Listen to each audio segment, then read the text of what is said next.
Alright, Luddite guys. I guess this is part 2 video, or it was part 1, or I don't know what part it was. Crashed my flash. Anyway, yeah, we'll play it. I mean, you know, it's an argument, so... For your gratification and enlightenment, I will be uploading a video on rejecting Benatar's... Entertainment maybe would be a better word than gratification. If you're going to write this stuff out, I guess I might as well be editorial. Asymmetry, kind of expounding upon that in light of some of the commentary that was generated on the anti-natalism refuted video. This particular video will not deal with the more direct elements, philosophic elements of the anti-natalism discussion, and more having to do with the emotive rhetoric or... Oh, right, and you don't resort to that. I mean, you're using images as a background, as a backdrop. You know, typical propagandist style argumentation, right? I mean, if you're not going to show your face, then maybe you should show nothing. So, you know, who's gaming who? Who's playing the game? I mean, is there any point in arguing about this kind of crap? Style points? Who's got the most style points? Shit. What could be called the meta-discourse by which this takes place. So, here we are. The realm of affectivity is temporally prior to that of reason. The task of reasoning about anything is contingent upon an anterior affective interest. All right. So yeah, you're just not going to speak regular English, right? So you're not. You're going to play this pretentious game. Like, okay, first you have to have a qualified vocabulary before I can converse with you. I mean, there's no reason not to just say it plain. I mean, you're arguing here, I presume, deduce, you know, yeah, that we're first emotional animals and that we're second intellectual animals. I'm going to argue to you that our principles, which are intellectual, have a much stronger capacity to utilize our emotions, that we can... through our conceptions, build models in our brain that extract all kinds of power emotions, like integrity and pride and self-respect, the very core emotions, and they can build them into what we would call self-esteem and dignity and those kind of things. And those kind of things can be the hardest, strongest, most powerful emotions a human can manifest, and they come from the mind.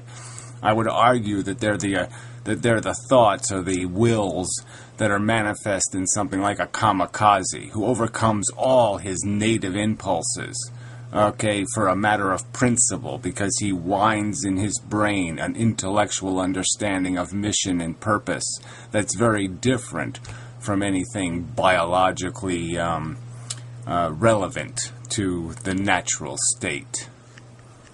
Yeah, so you could have said it in plain English, fucker. Such being the case, I think it is important to briefly discuss the emotive rhetoric so frequently utilized by anti-natalists. Okay, now I'm going to argue that none of my rhetoric was ever designed to stir emotion. It's designed to explain what are sometimes compounded and complex aspects of our existence. I mean, you don't want to have to explain all of evolution, so you break it down into pieces. It's, I don't know, like if you're going to explain the launch of a space shuttle, I mean, you'd first talk about the launch phase, and then the booster phase, and then the separation phase, and you'd go through the phases that define the process. And if somebody wanted to know some particular phase, what the exact precise elements of it are, they can do that. But the point is to understand that you're trying to get this thing out of gravitational pull, and that you need a certain amount of boost and energy at certain phases. And you're just trying to get the general idea that we're launching a missile, and this is what required to get to where we want to go. Jesus. But yeah, go ahead, manipulate what is basic, common, functional conversation, which is to reduce things into segments that can be handled and manipulated conceptually to make it possible to have 15-minute conversation or even an hour conversation, you can go through material that might take a year to detail. Consider in Mintham's attempt at reductive fragmentalization, consumption, reproduction, cannibalism, and addiction. Yeah, well, reductive, fragmentational, blah, blah, blah. I mean, all that is just, like I said, you're the one playing the game with the words now. You're attempting to make it sound like it's a manipulation or a distortion or a simplification or some other perversion of the truth, when all it's intended to do is make the truth easier to see. And I defy you to point out how it doesn't make it easier to see. You creep. First, it should be noted that in light of consumption, cannibalism is superfluous. His use of the term is clearly an emotive ploy. Oh, whatever. I have explained the use of the term, so you ought to quote me and prove or demonstrate how I'm manipulating. Okay, the word consumption is just fundamental. That's the given first. Okay, that we are stealing energy packets from other organisms. That's what all advanced, aged, complex, big life forms have to do. They have to get energy from somewhere because they use a lot of energy in being mobile, energetic, thought processing. All of this shit takes energy. They've got to consume to get the energy. Unfortunately, because of the evolution and because of cultural habit, we have done our consumption at the expense of the environment and the things that have to live in it. Directly and indirectly, we are harming creatures. We're burning their rainforest, or we're doing something else to perpetuate something else that we want.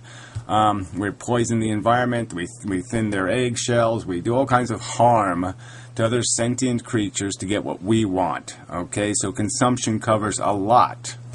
And the point is it evolves into cannibalism, and the cannibalism is used because it is sentient against sentient. And that's an important feature of evolution, and it highlights and illustrates that feature of evolution, that evolution doesn't care, okay, about the qualitative substance of an organism's dignity or grace or beauty or any of these other qualifications. It just cares about the DNA getting into the future, and that it will create systems that basically are cannibalistic. It will have mothers eat their young if their young aren't going to be sustainable and their mother's starving. That's how nature builds instruments. And so it's an important word. It's an important value word in the sense that we are consuming things equal to ourselves. We will enslave other human beings in our stupid, idiotic capitalist systems. We will steal from them the most valuable thing they have, which is their welfare, their comfort. We will compromise their existence to satisfy our gluttony. That is a fact, and it deserves the title cannibalism. It's not a distortion or a perversion. It's a fair representation of what takes place. And attempt to structure the underlying existential mood of debate and disgust. He is... Well, whatever. I have no interest in any existential debate. In effect, arguing without arguing. Short circuit. Oh, whatever. I just, again, qualified for the 798th time my use of these two words, and I'll qualify the use of the other two. This is the substance of argumentation, idiot, is to start with a defined vocabulary, to start with some basic words and work our way through those. There's a whole bunch of words out there that people don't have common definitions for. We could go right down the list of the ones I am kind of focused on lately, which is will, need, want, desire. I mean, we have a lot of different words for what are supposed to be kind of the same thing. Philosophy via sentimentality. Now, when I hear him, call it sentimentality to describe an actual circumstance where a gasoline making machine is consuming more gasoline than it's producing.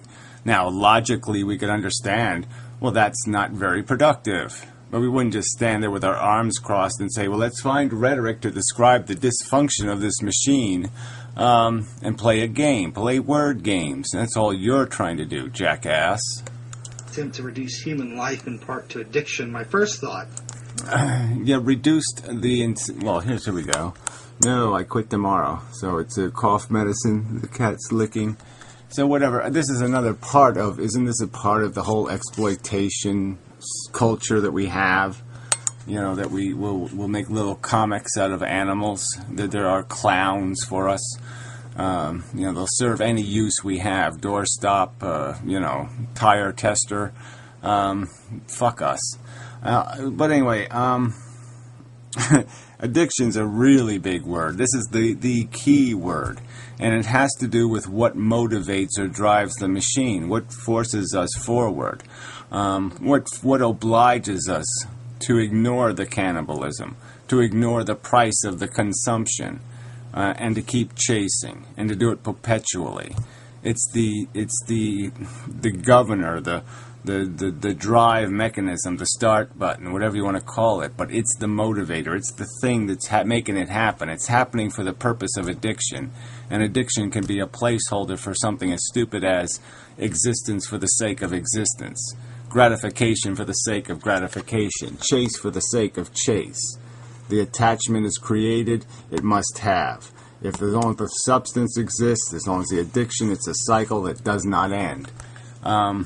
It's self-sustaining. So anyway, it's worthy of discussion. If that's our psychology, if that's what we are doing, and if you have some way to challenge that description of what does take place, that we are essentially motivated by a circumstance of biology, hormones, chemistry, and neurology that provides a constant supply of need in us. I mean, it's sort of fucking important. It's worthy of a little bit of conversation, I think. So what? Intrinsically, this has absolutely no persuasive power, emotive, or rational. Motive or rational. So here he's taken the most important, fundamental aspect of our existence, which is the fact that we are made attached to things. We are made to need them by our biology and our psychology. You know, biology wants food. Biology wants sex, which it doesn't really need. Oh, the cat fell over, I guess. Now, don't you be sick on that couch. Anyway, and that's what drives the engine. And then because we have this complex psychology full of ego mechanisms and alpha male type bullshit and all this other shit, you know, we start chasing Lamborghinis and all kinds of other Cheetos of perceptions of value that are created inside our mind. There is no value intrinsic in the thing. The value is a perception in our minds. It is only when addiction is linked to something worthy of condemnation that it seems reasonable to castigate addiction into the ranks of negative. Well, one could argue, again, that's why these words are used, that consumption and cannibalism are not necessarily worthy of addiction, and we certainly can't account for any accomplishment that the human race or the addiction leads to, this survival and reproduction part, that accomplishes anything. We're not fixing the universe. We're not the universe's mechanic. We're not the universe's cleaning lady. We're not the universe's anything. We don't do a damn thing that could be described as functional. So it's sort of important, if you have this negative mechanism, you have some negative price paid, and you don't have any functionality. Evaluation. And it is perhaps here that antinatalists reveal their sickliness, their perversity of judgment most clearly. Oh, whatever. So you're a pervert then. I'll call you a pervert. And you want babies in the world because you want to molest them, okay? I'll just say something generically stupid to insult you. How about that? You don't show your face because you don't want the FBI to know who you are, or the whatever, Interpol. Because you're a creepy motherfucker. There. Have we satisfied the need for the ad hominem attack in the middle of your pretensive, I'm going to tell you what real logic is, by throwing a bunch of insults at people? Fuck you. That always and everywhere the affirmation of life as a positive value is something worthy of condemnation. Yeah. Again, it's a question that is at minimum open, to some kind of scrutiny. I mean, you don't really think God wrote somewhere, it's all a good idea, trust me. We don't even have that. So, I mean, yeah, it's a machine that needs a little bit of analysis. I mean, is the machine actually producing something of real value, or is that just some sort of canard we've all accepted? Idiot. We'll return to addiction. It is quite common, particularly for Mintam and antinatalists, to assert a causal link between addiction and living one's life. In short, well, it's goddamn so frickin' true, fella. Everything you chase because of a perceptual creation. You could even say we're addicted to food. Yes, it has the function to serve our biology, to keep our biology alive, but the point is the body essentially creates an addictive syndrome. We do even become addicted to certain particular foods where people will chase that particular kind of food. Kind of incessantly, even to the point of damaging their own health. They will, hang out in front of Hershey's waiting for a truck to drop a few, free candy bars. People live their lives because they are addicts. What epistemic or ontological impetus is there to accept this Well, there's a whole big pile of argumentation that's been made that yes, we're just being duped, we're being gamed by a reproducing molecule. The incentive of the molecule, the structure of the molecule, is caught up in this competitive selection arena, and in that arena, it will manifest itself in the form required for it to maximize its exposure to successful reproduction. And it will do that in numerous ways. It doesn't have just one player in the game. It will create millions of players in the game, all striving for that end. And it really can't lose, because it really doesn't care which one wins. It just knows that one will win, that one will become dominant, that one will spread, the others will try to eat it because it has now food, because of its success. I mean, this is how the game works. It feeds on itself. Position, at least when it is deemed universally valid. Contraposedly, if we are to utilize... Universally valid. So again, now we're doing this, a resort to authority again, which is just the lamest of arguments. ...utilize the word addict at all, it seems reasonable to contend that majoritively... right. So I'm going to worry about what the common folk or the authorities use for language and how they describe our reality. Well, we know what they've been describing it as. God says so. Okay, we know that still from a large percentage of the human population is the context that they're seeing the world through. So what good is their opinion of what's going on when they have a wave particle theory that's absolutely ludicrous? They have no real understanding of the dynamics. So what's the point of asking them, well, how do you think the machine is performing, when they have no idea what the machine is consuming or producing, because they have the wrong context? They don't understand its ass from its mouth. They can't tell the difference because they have a God delusion that has them blind to the real function of the machine. Gee, you're dumb. Persons are addicts because, relative to non-being, they evaluatively affirm their existence as a positive value that on the... Again, you're resorting to this popularity argument, and I could just argue that the only reason why the average person testifies so is because they believe in angels. In this country anyway, 70%. So they wouldn't want to offend the angels. They wouldn't want to say, well, you angels just aren't doing a good enough job because life is stupid. So, of course, they're going to be life-affirming because they don't want to offend the angels, our God, and say his creation is kind of mediocre and maybe should be shoveled into the puke bucket. All they enjoy their lives as they have experienced them. Well, and that's another argument, isn't it? As they have experienced them, which is incompletely. Which is they haven't found out yet how they're going to die and what kind of horror that might be. and that maybe that end won't be, maybe that end will be enough to say, fuck the whole thing.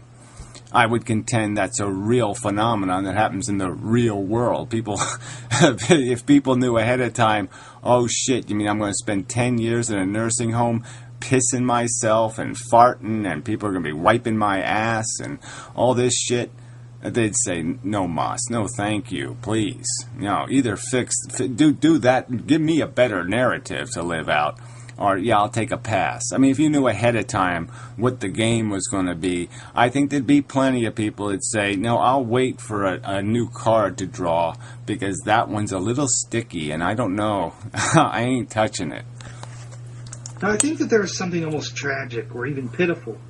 Well, yeah, that's what I would describe you as, tragic and pitiful. A horrid insult to intelligence to play the pretense of this game. Like, I'm the manipulator, and here you are using these kinds of images, you know, to back up your rhetoric, your propaganda. And that's all you're talking is propaganda. You're not making any kind of argument. You're just making a lot of accusations.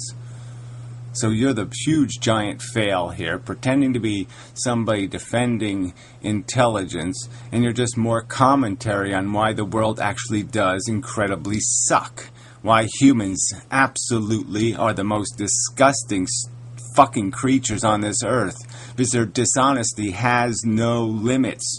You will never draw a line that you won't cross in terms of the games of slander and dishonesty you will play. And that's what you're doing here, you fuck. Pretending to be defending the honor of the truth when you are slandering the truth. In the antinatalists attributing to mankind the quality or property of addiction, Mintam, and this is certainly not unique to him among antinatalists, equates our intelligence, our cognitive abilities, with tools, more specifically tools in the service of the Darwinian paradigm. Yeah, well, I don't even know why you're combining these two conversations. The fact of how we acquired our consciousness is a fact, okay? Maybe you have a God theory you haven't thrown on the table yet, but there's absolutely nothing you can challenge in my argumentation on that subject. So this is just bullshit, okay? We are a toolkit created by a DNA molecule replicating itself in the context of competitive selection over 4 billion years. That's a fucking fact. We don't have consciousness because a god thought it was a good idea, or because it fell out of a tree. Alright? That's not why we have consciousness. The angels didn't do that one. Which is contended to be grounded in the tautological survival of the fittest and the will to survive, hence addiction. Our intelligence, capacity to reason, cognitive abilities are really no different than the talons of a falcon, the elongated beak of a particular species. From the perspective of a DNA molecule replicating, it is no different. Alright, I have often made videos, though, that of all the tools that have ever been bestowed on organisms, the capacity to do intellectual modeling and discover the truth of existence is the best of all of them. It's a kick-ass fucking tool. But it's just a tool. And it's just a tool in the service of a gorilla. Alright? It's a powerful tool that's being used by a body, a machine, too stupid for its functionality. The nuclear hammer, okay, in the chimpanzee's hand. It's not a good thing. Species of bird, or the specifically adapted teeth of a carnivore. The ultimate shared characteristic being that of a tool in the temporal extension and proliferation of what could be called the prime addiction, i.e., the addiction to life. Exactly. It's a tool in the service of an emotional animal full of desire, driven by addiction, created by a replicating molecule. Not very complicated, and certainly not something you have challenged with any of this mumbo-jumbo. This was summarized by Richard Dawkins in The Selfish Gene, where he describes human beings as, the quote, survival machines, robot vehicles that are blindly programmed to preserve the selfish molecules known as genes. If this is indeed what we are, then antinatalism is, in the way of actual application, doomed to utter failure. The antinatalist dream of voluntary human extinction of a last generation, interpersonally embracing the antinatalist position and forthright solidarity, is as whimsical as a child's fairy tale story. Oh, whatever. If it's the truth, my argument is that it would win in the end. Okay? That we have, through history, acquired knowledge. And it takes a long time sometimes to get rid of old bad ideas. God is still lingering. Okay? He's dying, but he's still lingering. But it does go away. The flat earth syndrome does go away. But people do become attached, again, addicted to their perception of reality. And they don't like it to have to change. They don't like new facts that challenge their old love. Okay, they basically call their old love a whore and a skanky cunt. So the flat earthers want to cling to their belief system because it gives them, they drive comfort, because they've become acclimated to it. They've become addicted to it. And they need it to stay the same to be comfortable, and they don't like the change. And that's the thing we're fighting against. But over time, reality is made too obvious to ignore. And my argument is that eventually it's going to be too obvious to ignore that, yes, life is tic-tac-toe. It's a game that can't be played by something intelligent. It can only be played by something stupid enough to think there's some kind of point in us stabbing swords in and out of each other all day. Because that's all we're doing. We're feeding our desires at the expense of each other, in a silly competition, in a silly ego game of who's got the bigger dick, and it's bullshit. But if we can, via the revolt of reason against the condition of our existence, transcend the Darwinian paradigm, well, I have made extensive videos making exactly this argument, that the fact is we can allow the ape to control the brain, the intelligence, by just using the brain as a scheming tool. So the ape gets what it wants, it uses the brain to scheme a way to get what it wants. Or, contrarily, the mind, the brain, can figure out a couple of simple little facts, principles, understand that it is a game, understand that the dynamic is manipulating, and that it's manipulating it through its personal subjective ego, and that there are things that are more important than the individual's welfare. And then it can be something that controls the ape. The mind, the principles, the memes can then become stronger than the beastly little emotional asshole. And then the brain becomes a guiding tool, not merely a scheming tool. Can you understand that? That it can be used either way, depending on what memes, what knowledge a person possesses? We are not addicts, and at least 1/4 of Amenhotep's project of reductive fragmentalization is bullshit. Well, whatever. You haven't argued how it's bullshit. You haven't made an argument. You've just made the accusation. It's bullshit because you say so. That's all you've said here. How have you unraveled one tiny bit of it? You haven't. Except that you established a premise that was never my premise. So you made a straw man and said, okay, 1/4 of his philosophy is bullshit because I straw man the hell out of it. And that's all you did. It's never been my contention that we are nothing but emotional animals. It's been my contention that the faculty of reasoning, of modeling the world, can be used either as a scheming tool, or the model itself can reveal a truth, and that truth can control our emotions. Only one enraptured and bitter ideology against life would contend that we cannot be addicts as regards life's negation, but that we must be addicts as regards the affirmation of life as experienced by human beings. It seems to escape the anti-natalist that an individual can, within the bounds of affectivity coupled with reason, see their life as worth living. Well, that's, you can make these, so he's, with all that convoluted nonsense, what he's saying is people are intellectually deducing that life is worth living, and they're not doing the living because of their addiction to it and their fear of death. I would argue that that's absolute nonsense, that you can't show me one of these people. You can't show me one person that's nataled. Give me an example of someone who's nataled against their emotional will. They hate children. They don't want children. They're afraid of every bit of it. They're repulsed by it, but they knew they had a mandate to have them.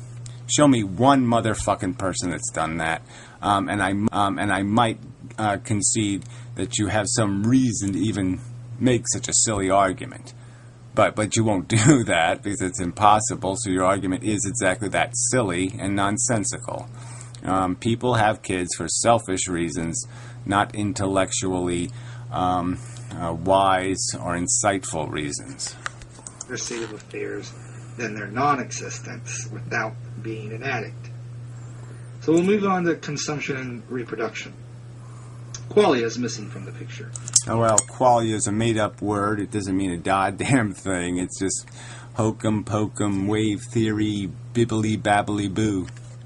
Rarely is consuming just consuming, and rarely is reproducing just reproducing.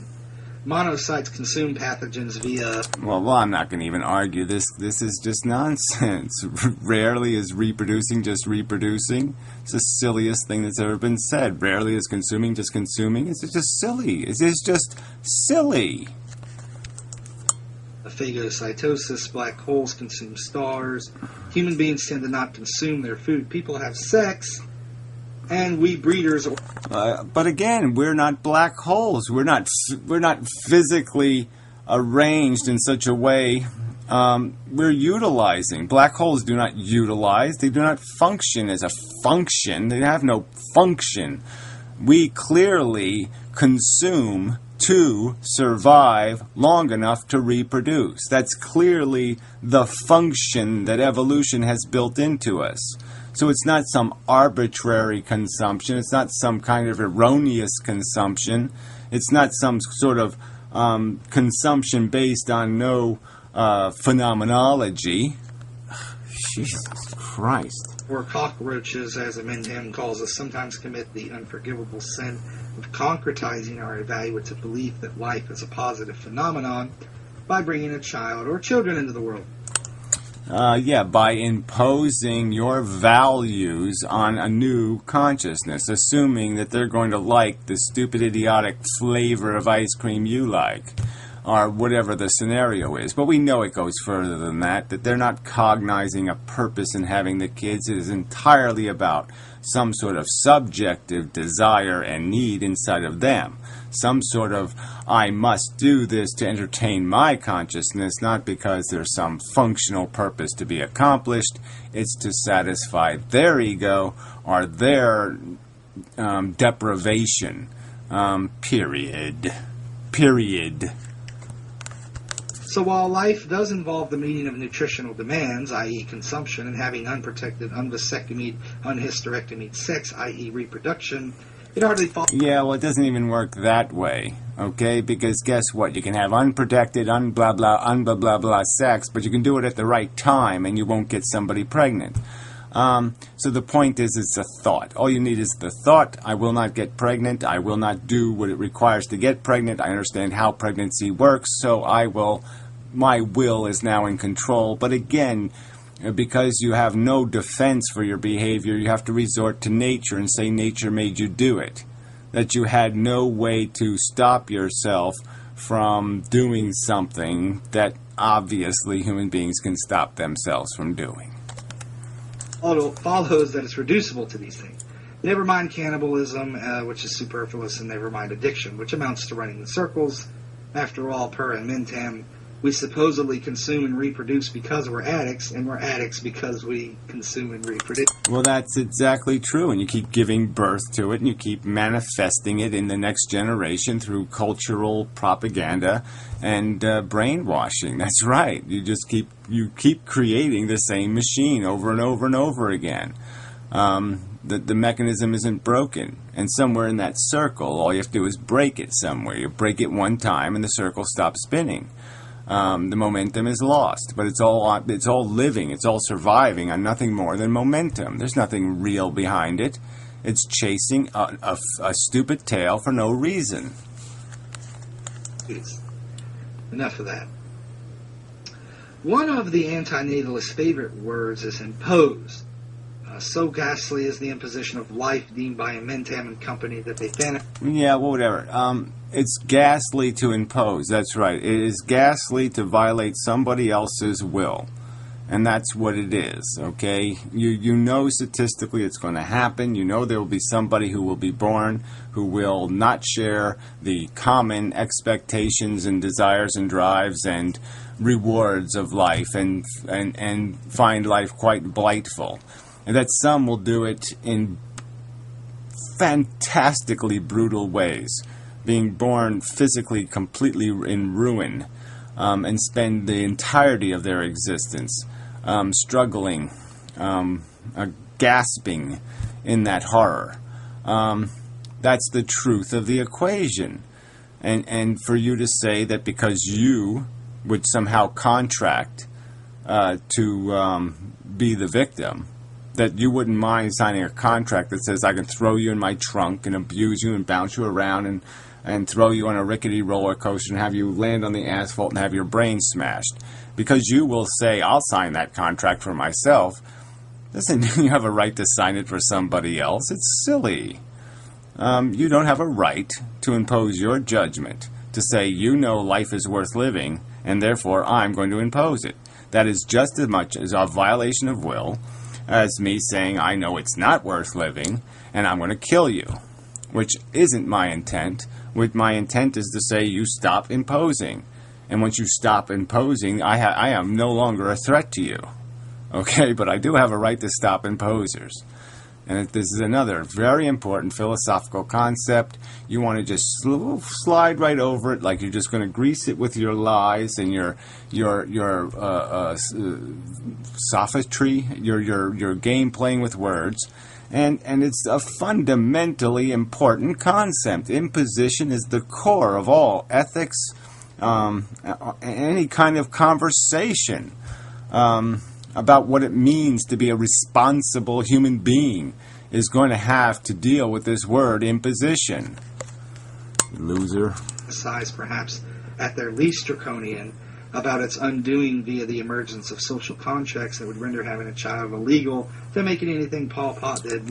Well, whatever. Again, now bring up Pol Pot. So you dare to say that the natalers, the reproducers, should have to pay for their own reproductive choices. So if I propose that reproducers pay to engage in their own silly behavior, so they have to pay entirely. Just reproducers pay for public education. Just reproducers pay for the health care for their kids.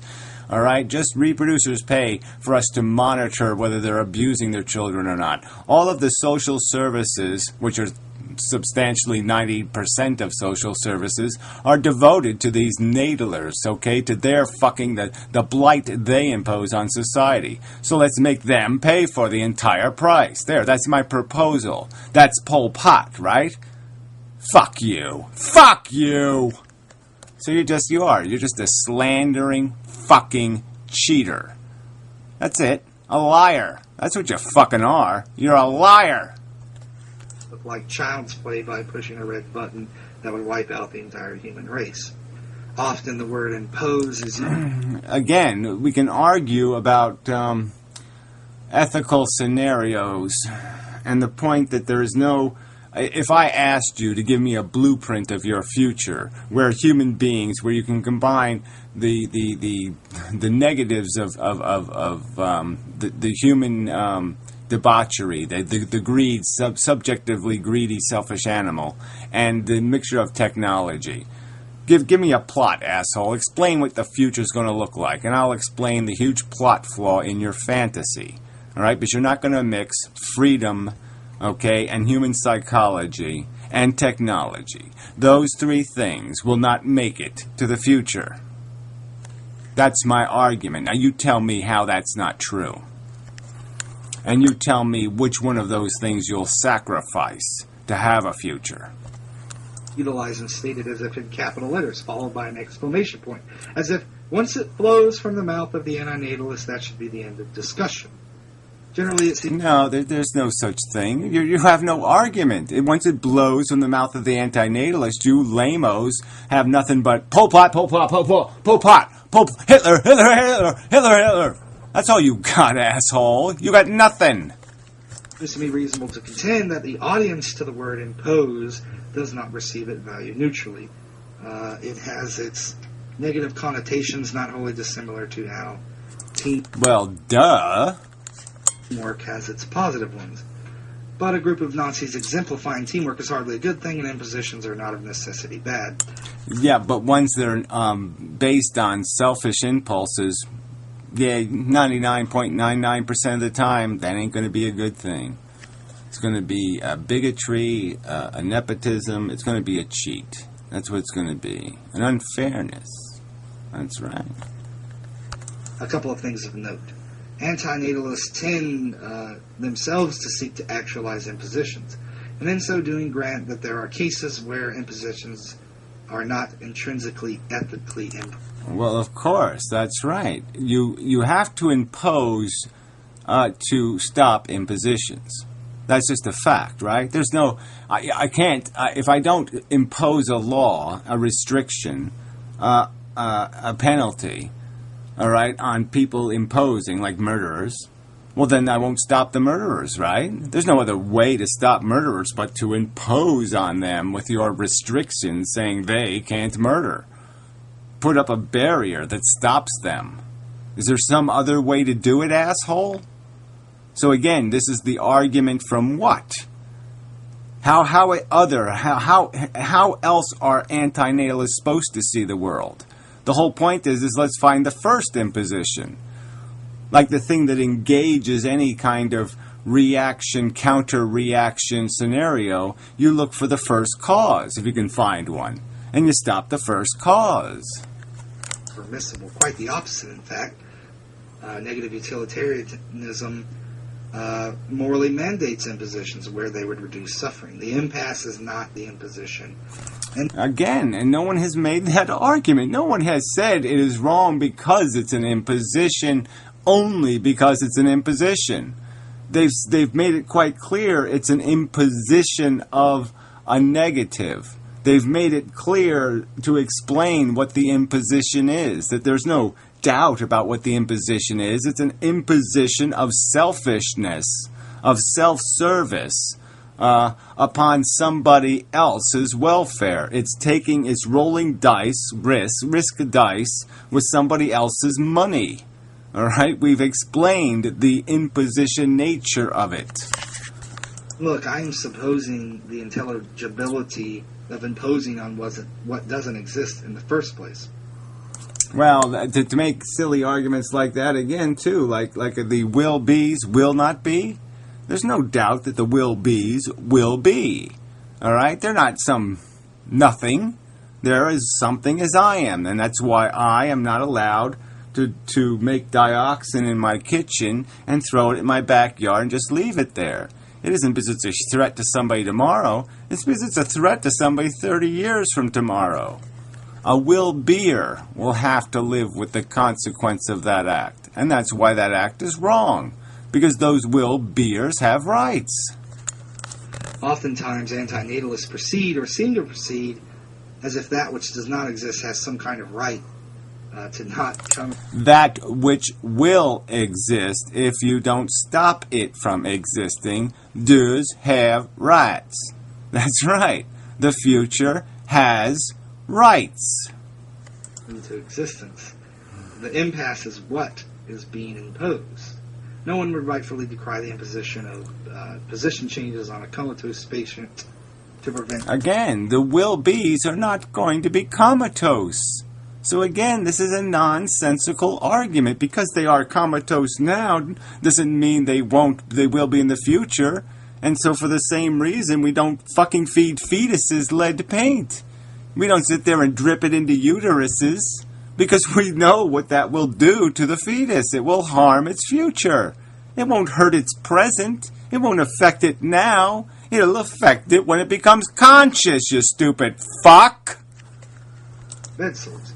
So this comes down to life, and whether or not this is of a morally condemnable or impermissible nature or not. Another word that antinatalists frequently brandish about is futility.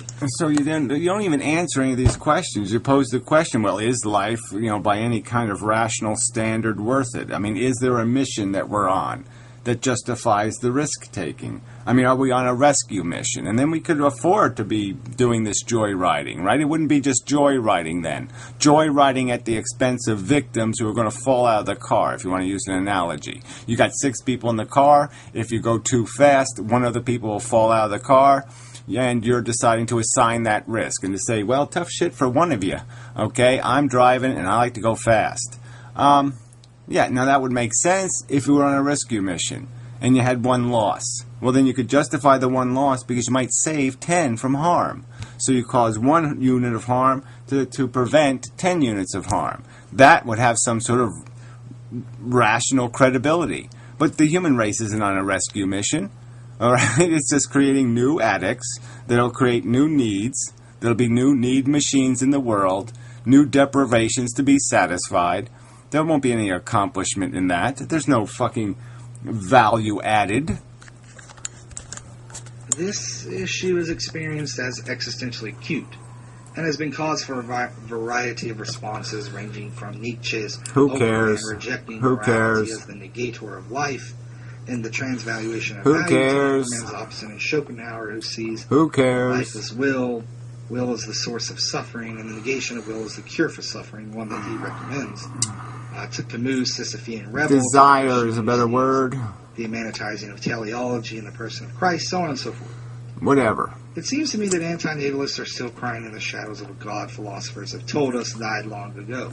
I understand this. No, well, you're the one under the delusion of a creator. We have made it explicitly clear. You just argued how we're not allowed to use nature as a description. We're not allowed to say, look, this is biology. This is a toolkit created by a fucking DNA molecule. We're not allowed to say that. It's completely opposite of any religious dogma on earth. So you can't argue from fucking both points, asshole. You're the one using words like existential. You're the one pretending that there's some other redeeming purpose being accomplished here. Well, explain that fucking purpose.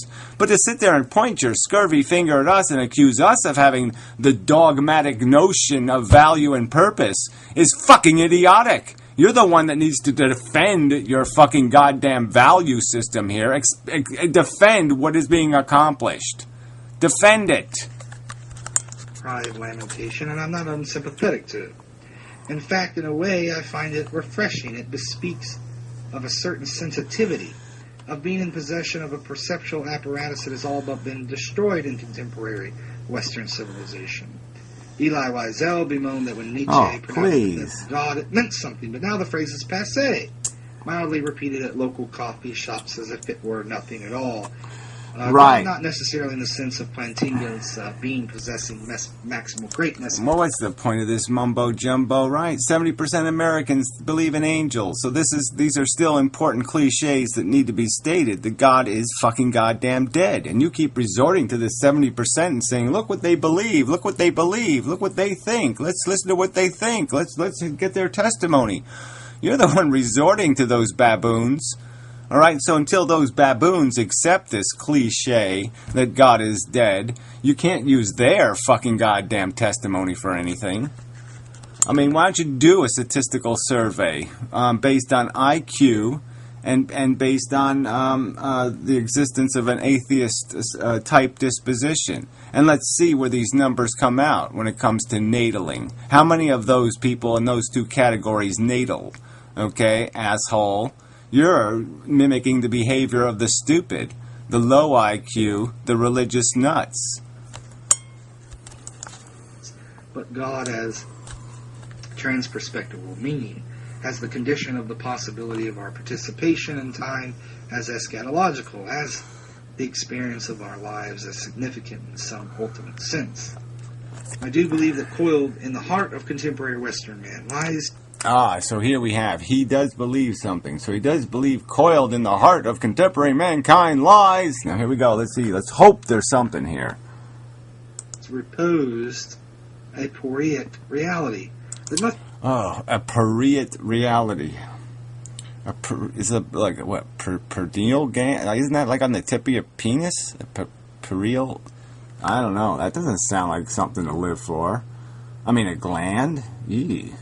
Scurvy worvy. Much of our endeavors, ismic constructions, or what Eric Vogelin calls structures of consciousness, are an attempt to quell the experience of the world as absurd. Sometimes the absurdity. Quell the absurdity. So why should you quell the absurdity? Now, isn't that, again, sounding like escapism? Isn't that sounding like something other than what a philosopher should do? So a philosopher should do this. They should quell any kind of cognitive dissonance or discomfort and say, well, that thought, that fact causes me some kind of discomfort. So let's just get out our eraser and erase that from the truth book.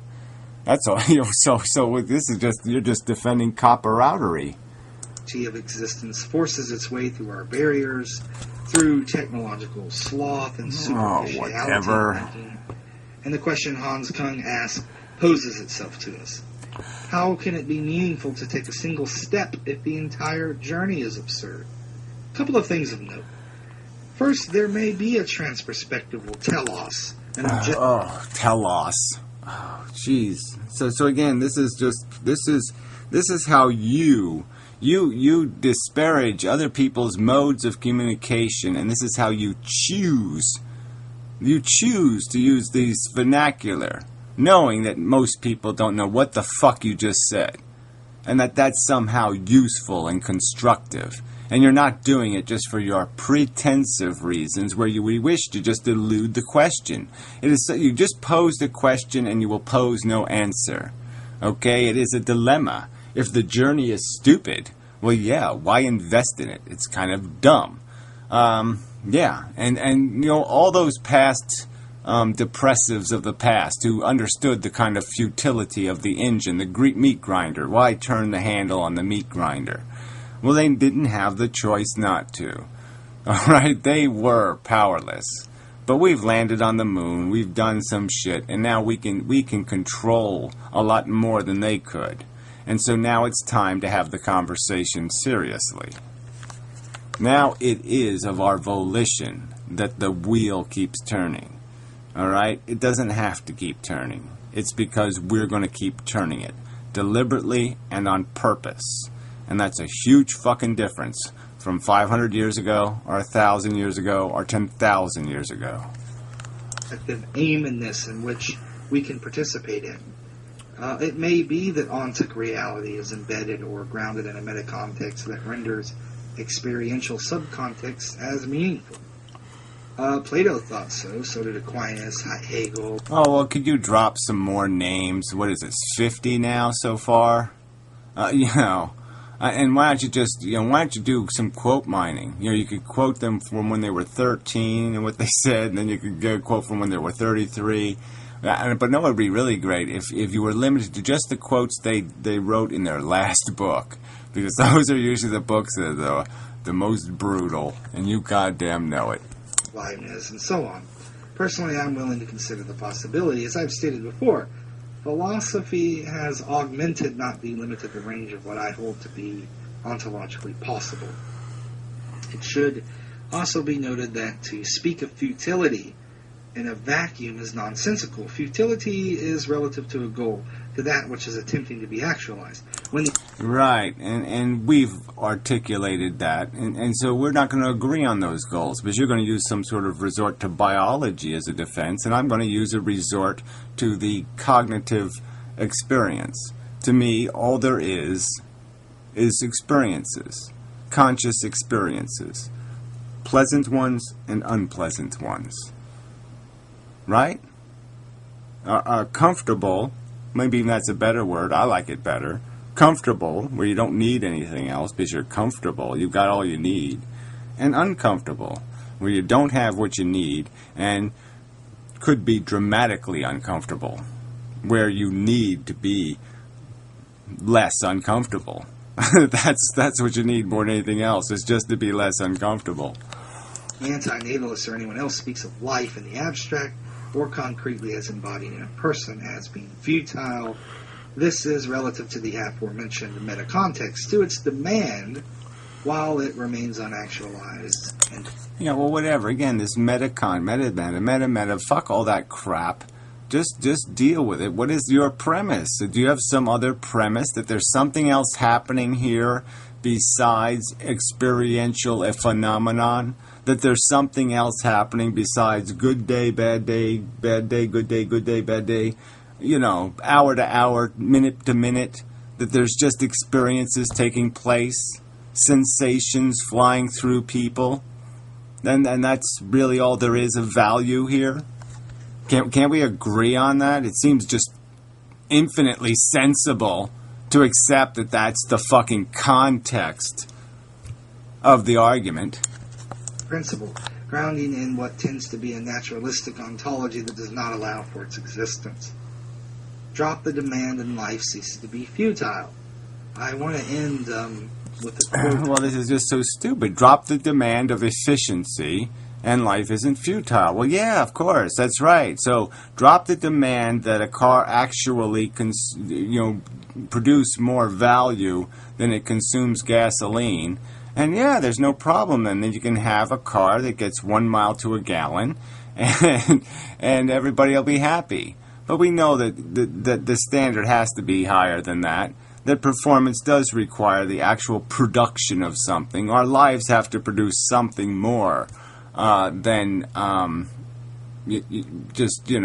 horrific, awful suffering and trivial, cliche, redundant satiations of neurotic and psychotic addiction. On Thomas Nagel's essay, The Absurd, and I shall quote him at length. He says, one studies and works to earn money to pay for clothing, housing, entertainment, food, to sustain oneself from year to year, perhaps to support a family and pursue a career. But to what final end? All of it is an elaborate journey leading nowhere. So goes the sentiment. Excuse me. Ugh. He replies thusly. Life does not consist of a sequence of activities, each of which has as its purpose some later member of the sequence. Chains of justification come repeatedly to an end within life, and whether the process as a whole can be justified has no... Well, that's just sort of nonsense, though, right? I mean, there are lots of things you do today that will bear fruit 10 years from now. So, I mean, that's just kind of, I don't know, that whatever, too simplistic. Bearing on the finality of these endpoints. No further justification is needed to make it reasonable to take an aspirin for a headache, attend an exhibition of the work of a painter one admires, or to stop a child from putting his hand on a hot stove. No larger context or further purpose is needed to prevent these acts from being pointless. Even if somebody wished to supply further justification for pursuing all the things... Well, whatever. I mean, it's just idiotic to talk about stopping a child from putting their hand in a fire and then say pointless. I mean, there's just no point in combining those two concepts because it obviously has a point. There's obviously accomplishment because you've prevented suffering, which is part of the value equation, which is just logical. Things in life that are commonly regarded as self-justifying, that justification would have to end somewhere too. If nothing can justify, unless it is justified in terms of something outside itself, which is also justified. Well, again, this is just nihilistic nonsense, this mumbo-jumbo that somehow there's no value. There is value in reducing the amount of harm. That is a airtight, nailed shut, hard as diamond fact. The question we're arguing here isn't that there's huge value in preventing harm. The argument is there any value in this perpetuation of this unharmed thing called satisfaction?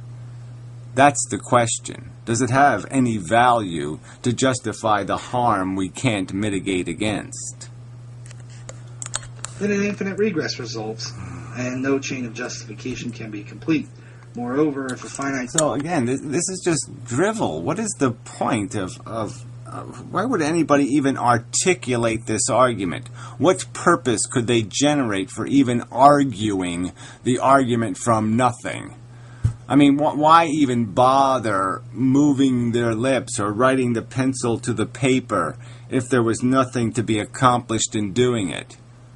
I mean, that would just be stupid. So, of course, there was something to be accomplished. Whether it satisfied them personally, maybe that's just it. But the point is that there is... this nonsense is just that. I mean, again, we have to start from a premise somewhere, and if you're going to say my premise that there's a huge distinction, undeniable distinction between pleasant and unpleasant conscious states, then there's no room for conversation. That is value. That's the origin of value. That will decide whether life is futile or not. And the futility is built on the fact that you can't do the life thing without the negatives dominating the game. That's what makes it futile, is that you can't take the blight out of it. Chain of reasons cannot justify. You can't make a free lunch. You can't have the good without the bad. And that's the futile part. By anything, what could be accomplished by an infinite chain, each link of which must be justified by something outside itself. Since justification must come to an end somewhere, nothing is gained by denying that they end where they appear to, that is, within life. Again, this is just so stupid. With every other thing we judge it based on an evolution of its efficiency. It becomes more and more efficient, so there's a progression. And the goal is to maximize efficiency. So again, we are not futile as long as we have some potential to maximize efficiency. It is when we can't, when we have lost any capacity to make it more efficient, that the downward spiral becomes realized. But until then, there is much to be accomplished. There's much utility to our existence as long as there's a mess to clean up. As long as there's a mess for the janitors to clean, then we're in business. If we clean up the mess, that's when we're doomed to the futility. And that's my argument, is that this is why it is futile. Because if we actually accomplish the rational goal of cleaning up the mess, we will have nothing to do. So obviously we might as well not clean up the mess and just get to the nothing to do thing. We might as well just get to the end game, which is let's not make the mess, then let's not clean up the mess, and we'll be so much better off. So anyway, it's just disappointing that you're going to use your intelligence like an ape, like a selfish little pricked ape, to just construct this ad hominem distortion of an argument. And then to display it as if you have some sort of intellectual integrity. And you have none. I mean, this video had no intellectual integrity. None. So yeah, shame on you. Shame on you, fucker.